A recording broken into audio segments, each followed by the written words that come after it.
Welcome to Raising Special Needs Kids. Real conversations, real hope, and real stories for families walking the special needs journey. Our host is Monica Schmelter, sister to a brother with Down syndrome, and we're here to remind you, you're not alone.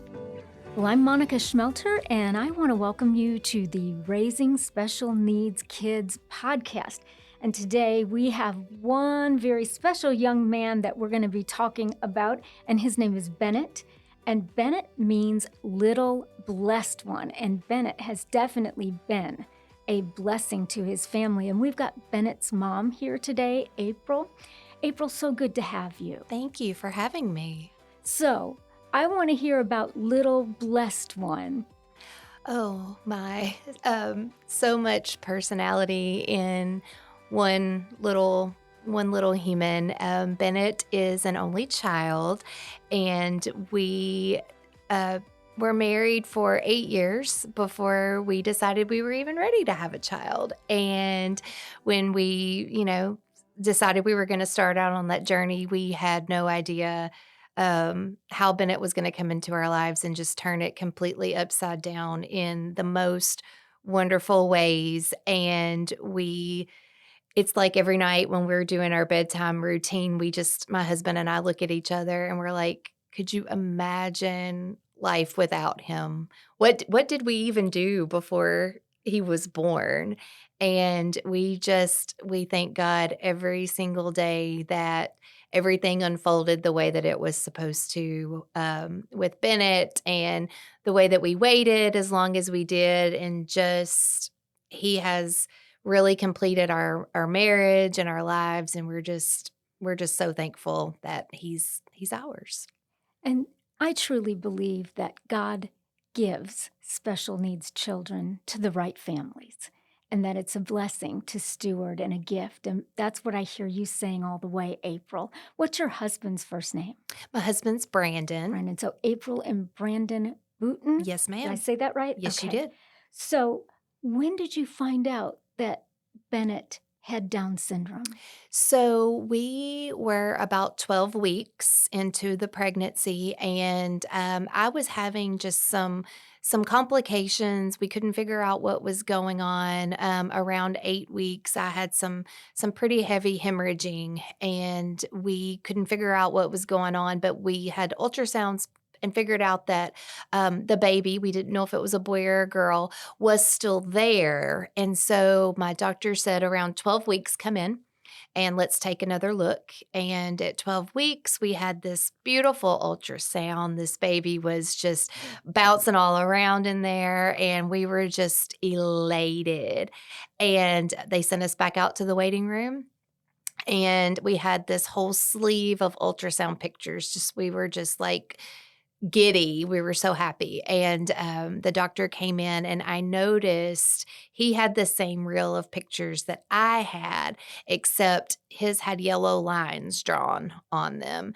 And that just kind of cued me into, my pictures don't have that yellow line. Why does his? And that's when he came in and said, I think we need to have a talk about some things that we're seeing on the baby. And that led us to have to go to see a high risk physician. And we had a screening done, and at 17 weeks, it came back, I think it was 99.6% positive for Down syndrome. And how did you and your husband respond to that? Because you had longed for children for a long time, and finally you're pregnant, and then you find out that there are special needs. Yes, we were very shocked. We couldn't believe that this was happening. And I remember having a moment alone at, I guess I'll call it my first kitchen table talk with God. And I was like, that we've wanted children for a while. And once we finally decided we were ready, we're here and we're pregnant. Like, I don't understand why this is happening. And just being a Christian, I know that we're not supposed to ask God why. And I tried really hard to stay away from that question. But I was like, I think I'm lost, God, and I don't understand what's going on here. And I just remember just a lot of just being really confused. It didn't run in our family, and I think at that time I thought that it was supposed to run in your family if you were gonna have a child with Down syndrome. I was 30. I didn't consider that to be very old. No, that's young. So I was just very confused and obviously upset for, we thought we were having a certain, future, and now my future was kind of untold, and I'm a control person, and so I think that fear of losing control kinda became consuming. Yeah. Because you're being confronted with something that you really was not on your radar Not on because the radar at all. 30 is still young. Downs doesn't run in the family. You prayed and prayed and prayed and wanted children, and now a baby is on the way. So there's the Downs diagnosis. And almost every special needs parent that I've talked to, when they know, like from the time that they find out, there's usually that adjustment. There's that grief process that they go through because it's not what they were expecting. Did you and your husband have to go through that? We did, and I think that was a hard part in our marriage because we were really not on the same page. He was grieving certain things, and I was grieving certain things. We were worried about different things, and no slight to him, but I feel like when you're the one that's carrying the baby can sense the stress, and I had felt really attached from conception with this child, and then all of a sudden I was feeling very detached, and I was like, "I know you're in there. I just don't know who you are anymore." And I felt almost like my baby was something foreign, and I didn't like that feeling. And so I did a lot of praying. I did a lot of talking with God and just really trying to get myself to a point to where, okay, I don't know you, but I'm going to learn to know you. And I think I got there sooner than he did, and it was a little straining on both of us, and I've definitely feel like I arrived to the point of acceptance before he did. Yeah. I'm glad that you shared that because, April, for most couples, we grieve differently. Not that one is better than the Exactly. other, but we grieve differently. And here you are, prayer answered, and all of that. And you're just trying to get through it and figure out, hey, what does this mean for Bennett? What does this mean for us as parents? What will our life look like? If you knew now, like if you could tell your younger self, what would you say about the diagnosis and being told of the Downs, knowing Bennett and loving him the way you do now? I think I would tell her, "Buckle up and enjoy the ride." He is going to just be so funny and just be the lightheartedness of our house, careers. My husband and I are both career people. That'll weigh you down during the day, but getting to come back together and sit down and have dinner at night and just his humor, it's going to be okay. She wouldn't believe me. I know my 30-year-old self, she would not believe me, but that's exactly what I would say to her. Yeah. Because I think, in our heads and hearts, right, we have this idea of what having children will look like. Hey, we'll get married, we'll have kids, it'll be fun. But really, none of us know what potentially we could be facing or what we could be walking through. But what I hear you saying is that your love for Bennett outweighs any challenge that there might be to raising a special needs child. 100%. And do you feel that God was instrumental in the process? Absolutely, and that's the thing. We did do fertility treatments to get pregnant with Bennett, and I prayed. I prayed over that decision, and that the doctors were telling us this is the only way that you're going to be able to have a baby. And I prayed to God, do we need to adopt? Do we need to do in vitro fertilization? Like, what do we need to do to get to be parents? And I followed the path, and from the moment that we found out we had embryos, I prayed, "Oh, dear God, please, breathe life into these embryos. Let them take and let them just be healthy." And then once this happened, I I sat down and I was like, "Okay, God, I prayed for a child. And, I don't get to pick and choose what I have. You selected this path for us, and you knew all along this was the way that it was going to be. And we're here, and I trust you.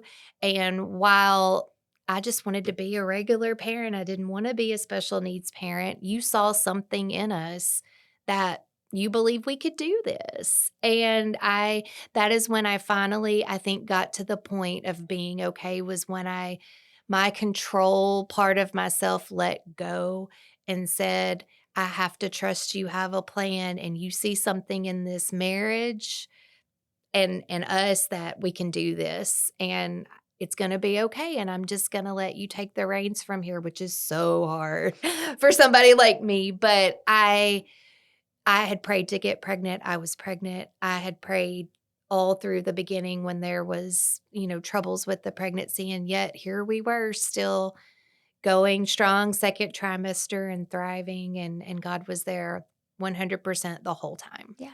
And April, there's something, prayer is so powerful. And yet, God doesn't always answer our prayers in the way that we pray. But I do believe He's still answering them anyway. It's just in a way that we don't understand. And He heard your cries. And really, what He did was He got you ready to, you and your husband, to embrace Bennett and to enjoy this journey of having a wonderful, wonderful son. What is Bennett like now? I know you said that he's got a great sense of humor. What else about Bennett? So he's in sixth grade and he's 12, and he's telling everyone, "Just wait. I'm about to be a preteen. 13 is coming." We're so blessed. He is very conversational, to the point to where talking to him, he he talks like an adult. Being an only child, he's been around my husband and I and our family, and so it's just like sitting down and talking to what we call a little old man. He's like a little old soul.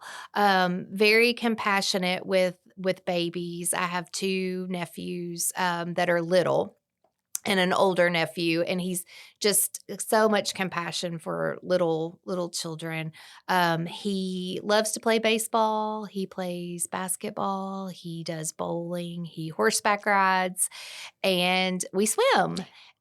So he's a very busy little person. He does soccer, and we're just kind of putting him out there, letting him kind of figure out what athletics, if he likes athletics at all. And I find that anytime I sign him up for something new, he's like, "Okay, I'll give it a shot." Wow. So he's adventurous. He's very adventurous, loves to hike. That's awesome. Always He's up for an doing a lot of adventure. sports and Yes, doing a lot of things, which is wonderful and has to be like such a joy for you to watch him do that. absolutely. Now, you mentioned sixth grade. Is he in school? He is in school. And how does that work for him? So he is at a middle school in Murfreesboro. It is the largest middle school in the state of Tennessee. So he is surrounded by all types of children, and he does about half of his day in the special ed classroom where he needs a little more focus on certain subjects, and then he goes out into the general education class for a couple of subjects also. And when you ask him, he will tell you his favorite subject is recess and lunch. He's very smart. Yes. Those were my two favorite classes as well. Yes. Just it sounds he's very honest. So, hey, those were my two favorite classes as well. So, do you find that you have to advocate for him a lot? I have had to advocate for him in certain aspects with school, and just saying, there's more that he can do. We need to push a little bit harder. And I actually just had a very frank conversation with the teacher. I'm like, with us working with him at home, I'm seeing some things that were probably more third and fourth grade materials that he still hasn't mastered but everybody's moved on. We need to kind of pull back the reins a little bit and review some materials and just kind of, in a way, teaching the teachers how to teach my child and advocating for behavioral therapy at school just to kind of help him interact with other children because he is around adults most of the time when he's outside of school. And so he struggles sometimes with what do I say to other children? And we've had to advocate for more support for him in the school setting to set him up to be successful. Because it is different when you're an only child. It's Yes. not just the Down syndrome. I mean, an only child typically has a bigger vocabulary. Like you said, they typically are the old souls because they're Yes. around adults. So he goes from that to the largest, you said the largest middle school In the state of Tennessee. my goodness. Yes. So that's got to be overwhelming in some regard for Bennett. You would think. So on the first day of school, we were talking, the weeks leading up, you're not in the elementary school anymore. It's going to be some of your same friends, different staff. You're not going to know a lot of people, but you'll get to know them. The first day of school, he put his backpack on and got out of the car door and just walked in like it was nothing. I mean, I remember going back to my middle school days and just how nervous I was. And I called my husband afterwards and I was like, he walked up in that middle school like he owned the place. And it was just such a wonderful moment for me as a mom. I'm like, we've done everything that we can do to give him the confidence that he just walked in there with. And you kind of take a sigh of relief and you're like, oh, we did that. Yeah. And that is awesome. And after I asked the question, I remembered you said he's adventurous. So that probably even applies to going into middle school. And I remember being just so scared Me too. of starting middle school. And I certainly didn't walk in all confident. So Bennett's got one on both of us, He right? sure He's got does. one over on both of us. So if you had to talk to a parent right now who maybe is listening and maybe April, they're in that phase of they just found out or they're just wondering why, what kind of encouragement would you give them? I would just say stay close to each other as a couple. Share your feelings and realize it's okay to not be on the same page and I do get to mentor to parents a lot. So I tell them it's okay to have whatever kind of feelings you need to have. Don't make yourself feel guilty if one day you're doing okay and it's going great and then another day you kind of feel like you took a few steps back, that's all part of the journey and you can do as much or as little research as you want to before the baby arrives. Just be careful where you're getting your information from. There's a lot of negativity out there on the internet, so you need to make sure that you're getting information from reliable, reputable sources. And then I tell them just this is part of the journey, but the healing to your heart and your soul comes when you get to hold that baby because you're looking down at this little person who I feel like, at least for us, we spent so much of our pregnancy being fearful of. And you look down and there's this little person and they're not scary. They're your baby. They're just a beautiful little baby looking up at you, needing the exact same thing any other baby without a diagnosis would need. They just need you to love them. Yes, yes. And you will, it's just instant love. I still remember when my parents brought my brother home, and I could see that there was some sadness. And then they didn't use the word Down syndrome, they used the word mongoloid. And I was just very confused about all of that because I had just learned in social studies that there were three races of people: Caucasian, Negro, and Mongoloid. So I didn't understand this about my brother, and I was scared of him. And I remember when I got to hold him, it was instant love as a sibling. I just thought he was the most beautiful, most handsome. I was just madly in love with him. And that is an experience for parents and siblings to have and to look forward to, that they're not strangers. There's nothing weird about that. It's a little human being who needs our love and wants to love us too. Yes. How about having the fun part? Is that important for your family? Absolutely. What are Absolutely. some of the fun things that you guys do? Honestly, we can just be riding in the car going somewhere, even if it's just to the grocery store, and he's reading everything now. So, reading billboards, and we just crack up at him reading the billboards, and just we laugh, and it doesn't even have to be anything big. We just laugh. We do love to travel. And I do like to tell parents that you're still going to get to travel. You're going to get to take vacations, and it's not going to hold you back. Bennett's been to Disney World. He loves all the rides. If he's tall enough to ride, he's on the ride. I know. He's so adventurous. I He's just want to very meet adventurous. Bennett. Yes. Very adventurous. So just don't get bogged down in the day to day. Just laugh. Yeah. And enjoy and love your child and let them love back on you. Well, thank you, April, for coming. Thank you so much and for having me. sharing your story today. And I like to, in each podcast, just share a funny story about my brother, Donnie. And I hope over time that some of you will also share some funny stories about things that happen in your special needs family, just because we all need a smile on our face and that sort of thing. So today, I think I will share my brother had a girlfriend like through high school, middle school, high school. Her name was Tammy. And they had a spat. And they were supposed to be going to prom together. So my brother came home and told my parents that he had already invited Tammy, but he told my parents he uninvited Tammy and invited another young lady named Kim. And my parents told him absolutely not. No. You invited Tammy. She's already gotten a dress. Like, this is not what we do in our family. And he acted like he was going to listen to that.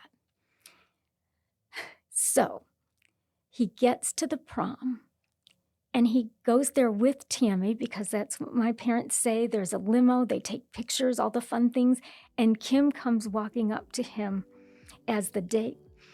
And Tammy heads for the payphone and calls her mother, who calls my mother. And so my parents go there. And they get them both together. And my brother was just like, I don't know why I can't like them both. But that was just Donnie. And I still laugh about it today. And at the end of the prom, Kim, Tammy, and Donnie stood in front of the limo and got their pictures taken. And the look on his face is just busted. I'm just busted. So we would like for you guys to follow us on Facebook. I'll put all of that on the show notes. And really, if you do have a funny story about your special needs family, we would love to hear it and share it on this podcast so that we can share the joy.